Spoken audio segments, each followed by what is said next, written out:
Hello students, welcome back to this channel maths with Nikhil. आज हम start कर रहे हैं स्टैंडर्ड 11th में मैथ्स 1 में chapter number 4 determinants and matrices. उसमें हम स्टार्ट कर रहे हैं एक्सरसाइज 4.3 का सेकंड क्वेश्चन। लास्ट वीडियो में मैंने फर्स्ट क्वेश्चन क्लियर कर दिया है, उसमें 4 सब क्वेश्चन थे, तो मैंने सब कुछ सॉल्व करके आपको दिखाया है। That was about application of determinants. उसमें पहला एप्लीकेशन था क्रेमर्स रूल, उस पर फर्स्ट क्वेश्चन बेस्ड था, वो हो गया। अब ये सेकंड क्वेश्चन जो है ये वर्ड फॉर्मेट में दिया हुआ है और ये भी क्रेमर्स रूल से ही रिलेटेड है, लेकिन हमें इसको पहले इक्वेशन के फॉर्म में कन्वर्ट करना पड़ेगा। क्या लिखा है? Sum of 3 numbers is 15। So हम कंसिडर करेंगे कि let x y z be 3 numbers, right? And then they have given the condition that the addition of 3 numbers is 15. That means x plus y plus z is 15. Second condition क्या दी है?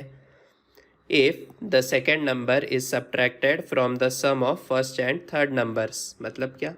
First and third number का सम लेना है, that is x plus z, और उसमें से second number को subtract करना है, that is y, and then we get the answer as 5। ये दिया हुआ है क्वेश्चन में। So this is how we convert the word format into equation format. So यहाँ आप देख सकते हो x plus z minus y. So मैं minus y को पहले लिख लेता हूँ so that बाद में आसानी होगी। So new equation is x minus y plus z is equal to 5. और थर्ड कंडीशन क्या दी है? When the third number is subtracted from the sum of twice the first number and the second number. मतलब क्या? Sum of twice the first number. Twice the first number यानी क्या? 2x। किसके साथ सम है? Second number के साथ। Sum of twice the first number and second number में से जब हम थर्ड नंबर को सब्ट्रैक्ट करते हैं, ऐसा दिया है। When we subtract the third number from sum of twice the first number and second number, then we get 4। So RHS में 4 लिखना है। So this we have converted the word format into linear equations. And now we can solve these linear equations by using Cramer's rule, and then we can find out our 3 numbers, that is x, y and z. So Cramer's rule use करने के लिए हमें पहले determinant d चाहिए होता है. What is determinant d? The determinant made by LHS values. So x, y, z के जो कोएफिशिएंट्स हैं तीनों इक्वेशन में, वो मैं लिख लूँगा यहाँ रो के फॉर्मेट में. So फर्स्ट इक्वेशन में क्या क्या कोएफिशिएंट्स है? 1, 1 और 1. So here the first row will be 1, 1 and 1. Second equation में क्या क्या कोएफिशिएंट्स है? 1, -1 and 1. So 1 y का -1, z का 1. So मैंने आपको बताया था कि ये जो 3 कॉलम आते हैं ये एक्चुअली x, y और z के कॉलम्स है, राइट? थर्ड इक्वेशन में से क्या आएंगे कोएफिशिएंट्स? 2, 1, -1. और इस डिटर्मिनेंट को सॉल्व करने के बाद हमें d की वैल्यू मिल जाएगी। लेकिन सिर्फ d की वैल्यू नहीं चाहिए हमें d के साथ dx, dy और dz भी चाहिए। So first let's find out dx. dx can be found out by using d only. कैसे करना है? dx फाइंड आउट कर रहे हैं, यानी x का कॉलम हाइड कर दो d में और बाकी के 2 कॉलम्स जैसे है वैसे ही लिख लो। और फिर फर्स्ट कॉलम की जगह पे क्या लिखेंगे? The right hand side constants that are 15, 5 and 4. So ये हो गया हमारा dx. Next we will find out the value of dy. dy क्या आएगा? So y के लिए मैं फाइंड आउट कर रहा हूँ, इसलिए y का कॉलम हाइड कर दो। बाकी के जो 2 कॉलम्स है वो वैसे ही लिख लो, 1, 1, -1। और y की जगह पे क्या लिखना है? y के कॉलम की जगह पे the right hand side constants 15, 5 और 4. And next we will find out the value of dz. dz क्या आएगा? सेम, z का कॉलम हाइड कर दो, x और y का कॉलम पहले लिख लो, 1, -1, 1, और z की कॉलम पे क्या आएगा? The right hand side constants 15, 5 और 4.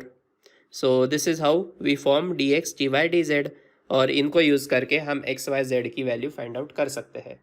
सो पहले हमें सब की वैल्यू निकालनी पड़ेगी। Let's start from d. Determinant की वैल्यू कैसे निकालते हैं? फर्स्ट एलिमेंट ले लो, उसका रो कॉलम हाइड करके जो कुछ बचता है उसे डिटर्मिनेंट के फॉर्म में सॉल्व कर लो। सो ये मन में ही करना है directly. -1 × -1 will be 1, and minus 1 into 1 is 1 minus second element that is 1 into फिर 1 का रो कॉलम हाइड कर दो, यहाँ क्या बचेगा -1 -2 and plus last element is 1 into उसका रो कॉलम हाइड कर दो, क्या बचता है 1 इंटू 1 -2 दैट इज़ +2. सो इसका आंसर क्या आएगा, ये तो 0 हो गया, this is +3 and this is +3. So answer for D is 6. Next हम फाइंड आउट करेंगे द वैल्यू ऑफ dx कैसे 3/3 डिटरमिनेंट सॉल्व करना है. सिंपल, फर्स्ट एलिमेंट इनटू उसका रो कॉलम हाइड करके जो एलिमेंट्स बचते हैं उन्हें डिटरमिनेंट के फॉर्म में सॉल्व कर लो. -1 into -1 is +1 -1 into 1 minus second element 1 है इंटू उसका रो कॉलम हाइड कर दो, क्या बचता है -5 -4 इंटू 1 इज़ 4 प्लस 1 इंटू आगे क्या आएगा 5 1 ज़ा 5 और -4 that is +4. So we will get, ये तो 0 हो जाएगा, इसका +9 और इसका +9 that is 18. Next dy find out करेंगे, फर्स्ट एलिमेंट ले लो, फिर क्या करेंगे -1 इंटू 5 इज़ -5 -4 -15 इंटू रो कॉलम हाइड कर दो -1 -2 1 ज़ा 2 plus 1 into 4 1 are 4 minus 5 2 are 10. So this will be equal to -9. यहाँ क्या आएगा -3 into -15 is +45 और 4 minus 10 is -6. So the final answer for this is 45 minus 15 that is 30. Next dz find out करना है. 1 into 4 into -1 is -4 minus 5 1 are 5 minus 1 into 4 1 are 4 minus 5 2 are 10 plus 15 into 1 1 ज़ा 1 minus -2 that is +2. सो ये क्या आएगा -9 4 minus 10 is -6 into -1 is +6 and 3 into 15 is +45. So इसका answer क्या आएगा, this is equal to 42. So now we can find out the value of x, y and z. x क्या है dx/d that is equal to 18/6 which is equal to 3. y क्या होता है dy/d. z क्या होता है dz/d. So let's find out the values. dy/d क्या आएगा 30/6 दैट इज़ 5. dz/d क्या आएगा 42/6 विच इज़ इक्वल टू 6 7 ज़ा 42. सो यहाँ हमें x y z की वैल्यू मिल रही है 3 5 एंड 7. सो ये कौन है, ये ऐसे 3 नंबर्स है जो इन तीनों इक्वेशंस को सेटिस्फाई करेंगे. So this is how we convert our word problem into equation format and then solve by using Cramer's rule. Next है question number 3. Examine the consistency of following equations. So हमने theory में देखा था कि how do we identify the given equations are consistent और not. इन equations का हम डिटर्मिनेंट बनाते हैं and if that determinant is equal to 0 then we say that these equations are consistent. So हम इन equations को determinant के format में लिखेंगे and then we will solve the value of that determinant and check if it is coming 0 or not. If determinant is equal to 0 then we say that the given equations are consistent and if it is not equal to 0 then we say that given equations are not consistent. So first question है, उसका मैं determinant form लिख लेता हूँ, क्या आएगा 2 - 1 3. आपको ऐसे देखना है, फर्स्ट इक्वेशन को फर्स्ट रो में लिखना है x y, ये थर्ड कांस्टेंट नंबर इक्वेशन में. सो इक्वेशन में इस बार z नहीं है, this is equation in 2 variables only. So x and y दो ही वेरिएबल है. So first we have to take the variable of x, second we have to take variable of y and third number should be taken as the constant number that is there in this equation. So second equation को second row में लिखेंगे, क्या है coefficient से 3 1 and -2 और third equation के coefficients 11 2 -3. अब आपको ये डिटर्मिनेंट सॉल्व करना है, सिंपल है. First element into -3 into -1 is -3 minus +2 2 ज़ा 4 माइनस +1 हो जाएगा second element into -3 into 3 is -9 and minus plus 11 into -2 is 22. Next +3 into उसका रो कॉलम हाइड करके 3 2 ज़ा 6 -11। इसका आंसर क्या आएगा? -3 + 4 is 1, so this will be 2। 22 - 9 is +13। और 6 - 11 क्या होता है? 6 - 11 इज़ -5। -5 into +3 is -15। सो आप यहाँ देख सकते हो कि 2 + 13 is 15 and -15 the value of this determinant is equal to 0. Therefore, we say that the given equations are consistent. So ये सबसे easy question है। आपको कुछ नहीं करना है, given equation को determinant के फॉर्म में लिख लेना है, फिर value of determinant निकालनी है। अगर value of determinant equal to 0 आता है, then we say that the given equations are consistent. Next question second one कैसे सॉल्व होगा? इक्वेशंस को मैं डायरेक्टली डिटर्मिनेंट के फॉर्म में लिख लेता हूँ। So first row will be 2 3 -4। अब ये सेकेंड इक्वेशन देखो, वो है x + 2y = 3। सो आपको यहाँ क्या करना है? The first coefficient is coefficient of x, second coefficient is coefficient of y, और जो तीसरा नंबर हम लेते हैं हर बार दैट इज़ द कांस्टेंट। सो आप देख सकते हो कि सेकेंड इक्वेशन में कांस्टेंट को उन्होंने राइट हैंड साइड पे रखा है, लेकिन राइट हैंड साइड पे हर बार 0 होना चाहिए, then only we can check for consistency of the equations. So that's why हम 3 को लेफ्ट हैंड साइड में लेके आएंगे, फिर क्या होगा इक्वेशन? x + 2y - 3 = 0। सो इसके कोएफिशिएंट्स क्या आएंगे? 1 2 एंड -3। सो ये मिस्टेक करनी नहीं है, -3 लिखना है as the third constant in this equation. और नेक्स्ट है 3 4 और 5, right? That is the coefficients in the third equation.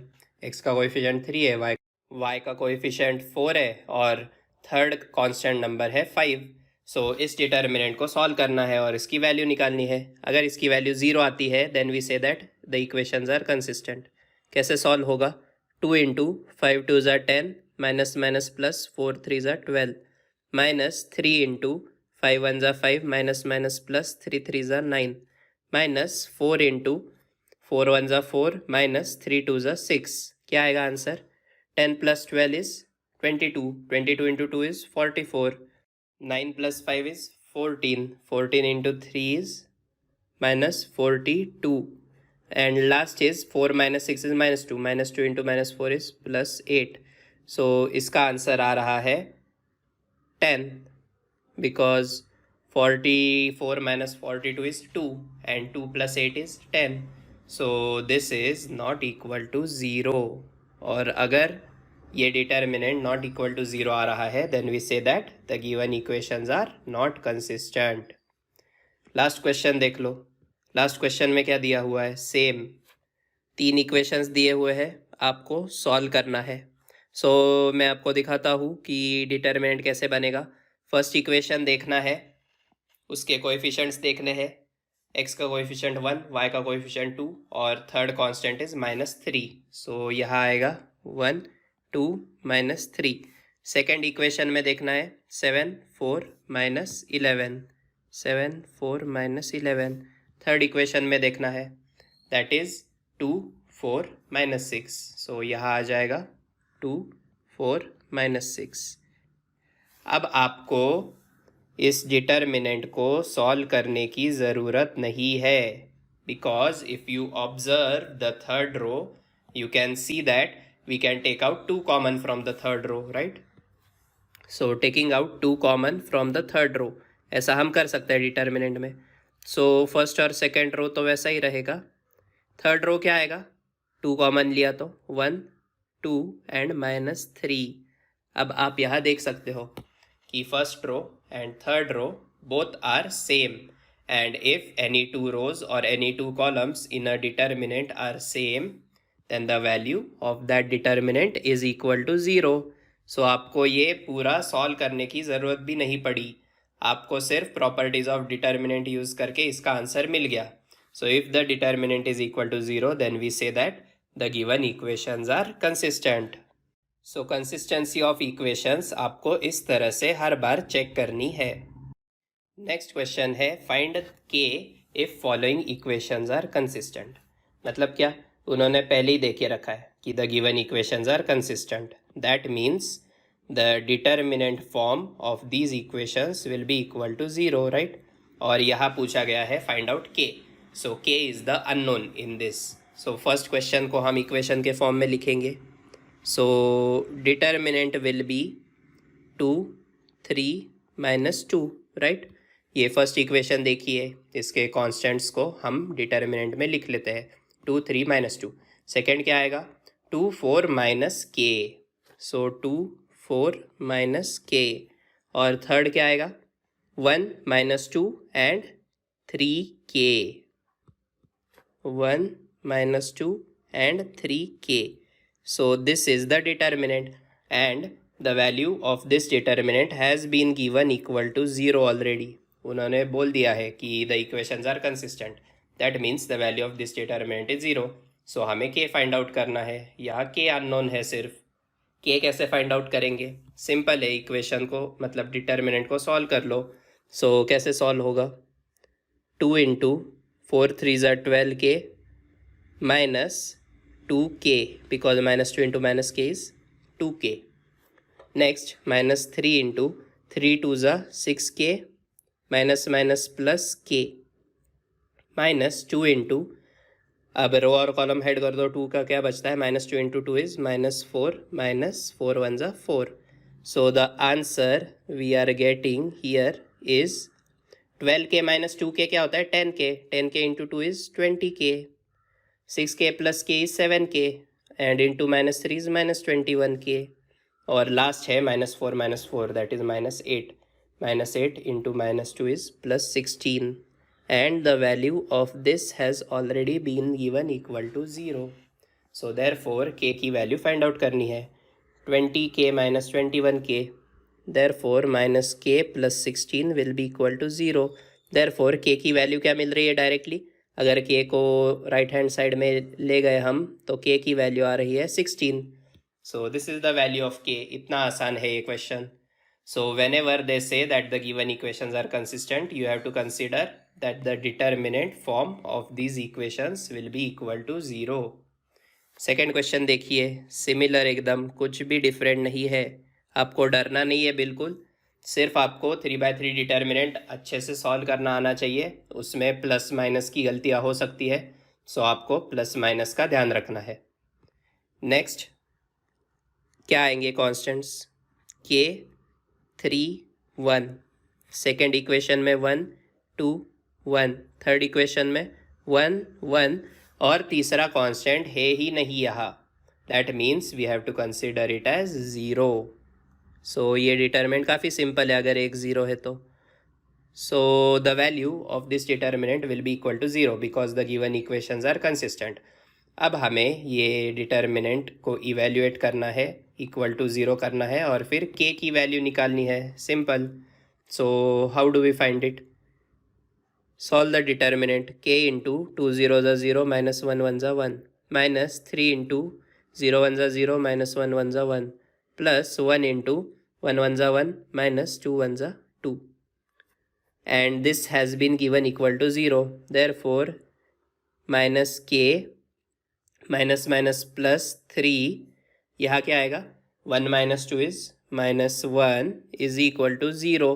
So k को उधर राइट हैंड साइड में शिफ्ट कर दो. k will become equal to 3 minus 1 that is 2. So this is our final answer for second question. First question में k की वैल्यू 16 थी, second question में k की वैल्यू 2 है. So this is how we find the given unknown if we know that the given equations are consistent. So अगर equations consistent है तो determinant form of those equations will be equal to 0 always. Next है question number 5. Find the area of triangle whose vertices are. अब ये कौन सा application है? ये second application of determinant है. That is we can use the determinants to find out area of triangle. So आपको simple formula मैंने याद रखने को कहा था. सो फर्स्ट क्वेश्चन कैसे सॉल्व होगा? मैंने कहा था कि what is the area of triangle. Area of triangle is half into determinant form of. अब हमें क्या करना है? इन वर्टाइसेस को यूज़ करना है. इन वर्टाइसेस के पॉइंट्स लिख लो एक के नीचे एक. पहला पॉइंट ए क्या है 5 8, दूसरा पॉइंट क्या है 5 0, तीसरा पॉइंट क्या है 1 0 एंड लास्ट कॉलम में सब जगह पे 1 1 1 आता है. So this is the formula for finding out area of triangle by using determinants. क्या करना है हाफ इंटू डिटर्मिनेंट कैसे लिखना है वर्टाइसेस ऑफ ट्राइंगल जो होते हैं उन्हें लिख लेना है एक के नीचे एक और लास्ट कॉलम में 1 1 1 पुट कर देना है and when we evaluate this determinant we will get the area of this triangle. क्या आएगा area it will be equal to half into अब हमें ये डिटर्मिनेंट सॉल्व करना पड़ेगा 5 into 0 1 0 minus 0 1 0 minus 8 into 5 1 5 minus 1 1 1 plus 1 into 5 0 0 minus 0 1 0. So इसका answer easily मिल गया हमें हाफ इंटू ये तो ज़ीरो हो जाएगी फर्स्ट टर्म लास्ट टर्म भी ज़ीरो हो जाएगी बीच में क्या आ रहा है 5 माइनस 1 दैट इज़ 4 और 4 into minus 8 is minus 32. So half into minus 32 आ रहा है that is equal to minus 16. लेकिन एरिया ऑफ ट्राइंगल कभी भी नेगेटिव नहीं हो सकता. Area is not a negative quantity. Hence we write the determinant of A that is 16 square units. So ये एरिया है इसके यूनिट्स होंगे. So we do not know if it is in metre और centimetre that's why we are writing square units. So units भी लिखना आपको important है. अगर एग्जाम में यूनिट्स नहीं लिखा तो मार्क्स जा सकते हैं. So this is how we find out area of triangle by using this simple formula. और अगर आंसर नेगेटिव में भी आ रहा है फिर भी आपको मॉड्यूलस ऑफ ए लिख के उसे पॉजिटिव वैल्यू में ही लिखना है. नेक्स्ट क्वेश्चन नंबर 2 सॉल्व करते हैं. What will be the area of that triangle. Same formula half into determinant of पहले क्या लिखते हैं हम पॉइंट्स लिख लेते हैं दैट इज़ 3/2 1. नेक्स्ट पॉइंट है 4 2. नेक्स्ट पॉइंट है 4 और माइनस 1/2. ये दो कॉलम फिल कर लिए. थर्ड कॉलम में हम 1 1 1 फिल कर देते हैं. हो गया हमारा determinant ready. And now we only have to solve this determinant and multiply it by half to get the area of our triangle. So area will be half into अब हमें इस डिटर्मिनेंट को सॉल्व करना है. सो डरिए मत अगर ये फ्रैक्शंस दिख रहे हैं तो हम फ्रैक्शंस को भी मल्टीप्लाई कर सकते हैं. ऐसा कुछ खास नहीं है इसमें. सो फर्स्ट एलिमेंट लेना है इनटू उसका रो कॉलम हाइड कर दिया तो क्या बचता है 2 1 2 minus minus plus 1 into half is half. So यहाँ 2 + 1/2 आएगा माइनस 1 इंटू 1 का रो कॉलम हाइड कर दो 4 1 4 माइनस 4 1 4 ये तो 0 हो गया प्लस 1 इंटू क्या आएगा 1 का रो 1 का कॉलम हाइड कर दो 4 into minus 1/2 is minus 4/2 minus 4 2 8. सो ये हो गया हमारा रेडी. अब हमें सिर्फ वैल्यूज़ निकालनी है. क्या आएगा हाफ इंटू अब 2 + 1/2 क्या आएगा 2 को क्रॉस मल्टीप्लाई कर लो 2 2 4 4 + 1 5/2 आएगा आंसर. लेकिन 5/2 इंटू 3/2 है. So numerator numerator multiply denominator denominator multiply. क्या आएगा 5 3 15/2 2 4. नेक्स्ट क्या आएगा 4 - 4 ये तो 0 ही है. और लास्ट क्या आ रहा है 4/2. 4/2 क्या होता है 2. सो 4/2 इज़ 2 ओनली एंड -2 -8 आ रहा है दैट इज़ -10. अब आपको लास्ट करना है 15/4 -10 कैसे होगा 4 को क्रॉस मल्टीप्लाई कर लो. So that will be 15 - 40/4. 15 - 40 कितना होता है -25. So this will be half into -25/4. So this will be -25/8. But the area is never negative. Therefore, we write modulus of area that is 25/8 square units. So यहाँ units लिखना important है because it is area. You have to write its unit because it is not a dimensionless number, right? So इसके units आते हैं square units. So this is how we find out the area. Third question भी देख लो. Same एकदम कुछ भी difference नहीं है. Third question is what will be the area of that triangle. वापस मैं आपको बताता हूँ, एरिया का फॉर्मूला क्या है, half into determinant of vertices लिख लेने हैं पहले। वर्टाइसेस को एक के नीचे एक लिख लो, क्या क्या है, 0 5 -2 3 1 -4, इनको लिख लिया एक के नीचे एक वर्टाइसेस को। उसके बाद लास्ट कॉलम में क्या भरना है, 1 1 1, हो गया आपका डिटर्मिनेंट रेडी। सो ये थर्ड क्वेश्चन आप होमवर्क के लिए सॉल्व कर सकते हो, ताकि आपको भी अच्छा लगे सॉल्व करके और कॉन्फिडेंस बिल्ड हो कि हाँ हम भी कर सकते हैं। सो मैंने आपको हाफ क्वेश्चन तो बता दिया है कि how do we formulate the determinant for finding out the area of this triangle. So इस डिटर्मिनेंट का आंसर निकालिए और जो कुछ भी आपका एरिया आ रहा है वो नीचे आप कमेंट कर सकते हो। सो आज के लिए इतना ही है। अगर आपको ये वीडियो पसंद आया है तो आपके दोस्तों के साथ मैक्सिमम शेयर कीजिए, ताकि उनके भी बेसिक कंसेप्ट्स क्लियर हो पाए।